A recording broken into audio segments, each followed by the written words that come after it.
పాపల్లె నవ్వమ్మ తీయగా కొమ్మ ఒళ్ళో పున్నగ పువ్వలే నవ్వమ్మ హరి విల్లుగా నవ్వుతూ ఉంటే ఎండలో వెన్నెల కాయదా చిరు చల్లుగా నవ్వుతూ ఉంటే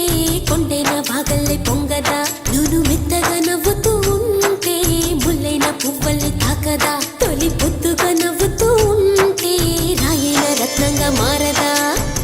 హాయిగా అమ్మ ఒళ్ళో చిన్నారి పాపల్లె నవ్వమ్మ తీయగా కొమ్మ ఒళ్ళో పున్నగ పువ్వలే నవ్వమ్మ